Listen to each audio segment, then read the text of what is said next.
jangan pantang ya, karena kadang-kadang orang zaman dulu sering kali kalau habis operasi nggak boleh makan yang ikan, amis-amis. Justru kita butuh protein ya. Jadi yang paling simpel protein yang bisa kita dapatkan adalah telur, Mbak.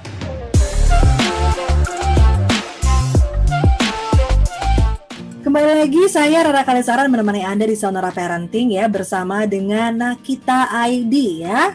Untuk Anda pasti sudah sangat familiar, Nakita ID, media parenting dari Grid Network, merupakan platform informasi untuk calon parents dan juga orang tua. Nah, moms and dads ya, hari ini topik kita adalah mengenai pemulihan pasca persalinan. Tadi di 2 segmen yang pertama kita sudah membahas mengenai bagaimana caranya untuk anjuran-anjuran begitu ya yang diberikan oleh dokter untuk kita atasi pasca persalinan normal gitu ya. Nah, sekarang nih kita akan membahas bagaimana dengan pasca persalinan secara sesar. Kita akan langsung kembali menyapa Dr. Tria dari Rumah Sakit Bunda Jakarta. Silakan Dr. Tria, ini pasca sesar nih sekarang. Oke. Jadi kalau persalinan sesar pasti selalu adalah stigma orang adalah nyeri ya Mbak ya. Lebih sakit daripada persalinan normal. Tetapi pasti semua dokter telah memberikan manajemen nyeri untuk menghindari nyeri yang terlalu berlebihan. Karena kalau memang nyeri berlebihan, akhirnya pasien juga biasanya cenderung tidak mau bergerak. Dia tidak mau bergerak, pasti pemulihan akan jadi lebih lama. Oke. Jadi pasti dokter, obgyn dan anestesinya kalaupun dia sesar pasti sudah akan memberikan manajemen nyerinya, obat-obatan gitu. Dan salah satunya adalah untuk mengurangi nyeri seperti yang tadi saya bilang ya, memakai korset sebenarnya. Ya, dan yang perlu diperhatikan juga biasanya juga kan luka operasi sesar itu akan tertutup ya oleh perban Mbak. Ketika kita pulang dan baru akan dibuka 1 minggu setelah itu. Biasanya kita akan ajarkan tanda-tanda apakah luka mengalami infeksi. Biasanya kalau infeksi akan terrembes kelihatan di perbannya gitu ya, rembes, nyeri, biasanya juga sampai bisa disertai dengan demam. Wow. Ya. Dan apalagi kalau misalnya lagi menyusui juga ada luka, demamnya double ya. Iya, jadi kan kadang-kadang makanya kita ajarin ini sebenarnya demam nih bisa datang dari mana aja kan gitu. Tapi lalu juga biasanya pasien sering bertanya, perlu nggak sih saya minum obat-obatan tertentu supaya luka lebih cepat kering katanya. Nah sebenarnya memang luka itu akan baik kalau kita memang makan yang gizinya seimbang. Yang kita anjurkan adalah memang biasa dengan protein hewani yang lebih makanan ya, terutama terakhir ya. Kadang mereka tanya ada vitamin tertentu nggak atau obat-obatan tertentu nggak herbal gitu. Sebenarnya nggak, kita anjurkan makan aja yang memang baik. Jangan pantang ya, karena kadang-kadang orang zaman dulu sering kali kalau habis operasi nggak boleh makan yang ikan, amis-amis. Justru kita butuh protein ya. Jadi yang paling simpel protein yang bisa kita dapatkan adalah telur, Mbak. Ya, jadi kita anjurkan memang makan yang protein tinggi. Lalu juga biasanya kita tetap menganjurkan untuk menjaga tubuh kita agar selalu bugar ya. Salah satunya adalah coba untuk bergerak, jangan takut untuk bergerak gitu. Kalau memang nyeri, konsultasikan dengan dokter kandungannya, kita akan tambahkan obat nyerinya supaya memang dia mau bergerak gitu. Jadi setelah benar-benar operasi boleh bergerak, turun dari kasur itu berapa hari? Kalau sekarang kita mengembangkan konsep anestesi ya, konsep kita bilang namanya persalinan dengan metode konsep ERAS namanya Mbak. Itu biasanya 6 jam setelah operasi juga sudah bisa jalan. Iya, sudah bisa jalan 6 jam. Jadi lebih cepat bergerak, akan lebih cepat pulih harusnya. Oke, baik. Nah, saya sering mendengar nih mengenai obat-obatan. Biasanya ada obat Cina gitu ya, katanya ini akan cepat kering nih lukanya. Itu benar nggak sih, dan apakah boleh sebenarnya?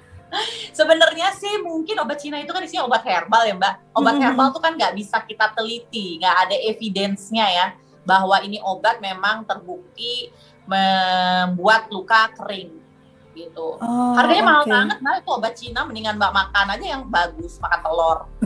Pasti akan pulih ya, anyway. Pasti akan pulih, iya. Oke, baik. Nah, salah satu juga kendala dokter setelah orang melahirkan itu adalah sembelit. Nah, iya betul. Nah, gimana nih dok untuk mengatasi ini gitu? Ya, jadi kadang-kadang Mbak, orang habis lahiran sesar itu kan cenderung dia tidak mau bergerak. Jadi gerakan ususnya juga lambat kembali. Makanya seringkali pasien mengalami sembelit. Selain itu juga kadang-kadang obat-obatan nyeri yang kita kasih itu kadang-kadang salah satu efeknya adalah membuat sembelit gitu. Jadi memang biasanya kita anjurkan untuk pola makannya ya Mbak, minum banyak yang pasti. Biasanya juga kasih buah-buahan, dan kalau perlu biasanya kita memberikan obat ya supaya pupnya menjadi lebih lembut. Karena biasanya juga pasien kalau disuruh ngeden gitu kan takut ya kalau habis ngelahirin. Jadi kalau minum obat gitu untuk yang mengatasi sembelit boleh nggak? Boleh Mbak. Oh boleh ya. Kita bilang untuk namanya softener dosis? stool, bukan pencahar ya, agak beda nih. Pencahar kan bikin keluar nih, bikin murus-murus. Tapi kalau ini kita biasanya ngasih untuk supaya pupnya jadi lebih lembut. Oh oke. Laktulak kah? Ya. Saya dulu merek, Mbak. nggak apa-apa. Saya dulu juga rasain itu.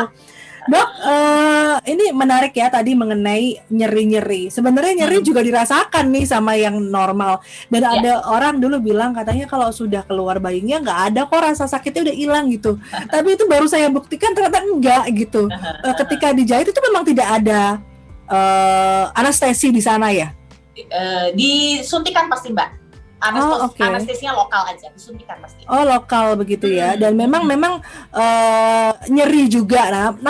Namun perbedaan nyeri dari yang normal dan sesar ini seperti apa? Apakah yang normal akan lebih cepat pulih atau bagaimana?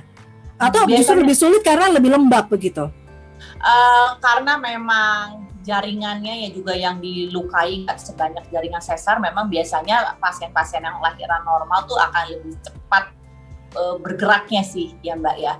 Oke. Gitu. Kalau ya yang sesar tuh memang biasanya kan dari perut sampai ke rahim tuh ada 7 lapisan. Jadi memang ada yang lapisan yang dibukanya sama kita lebih banyak gitu. Jadi ya nyeri pasti agak terasa lebih berat dibandingkan yang lahiran normal. Tapi itu semua bisa kita atasi sih. Gak ada masalah sebenarnya. Bisa ya, semuanya tetap bisa akan sembuh. Nah ini kaitannya juga dengan seperti tadi yang sudah saya tanyakan, kapan mulai boleh berolahraga. Nah dengan sesar bagaimana nih? Kapan mulai boleh bisa stretching dan lain sebagainya? Kalau stretching sih biasanya setelah nifas selesai, biasanya 6 minggu sesudah itu sih biasanya kita sudah suruh kembali ya olahraga stretching. Tapi kalau memang menggunakan otot perut terutama gitu adalah 3 bulan. Oh 3 bulan. Intinya untuk olahraga seperti kardio dan agak sedikit lebih berat 3 bulan. Panjangnya, lamanya?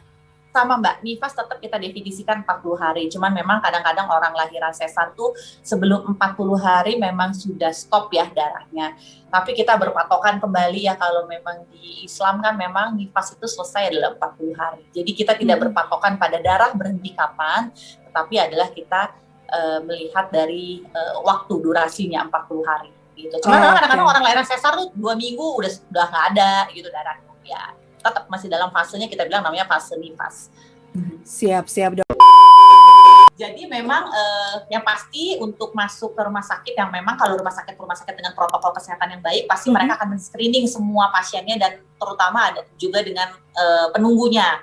Biasanya mereka berdua akan diminta untuk swab ya. Kemudian biasanya juga hanya boleh ditunggui oleh satu pengunjung, yang menemani itu hanya boleh satu dan tidak terima pengunjung.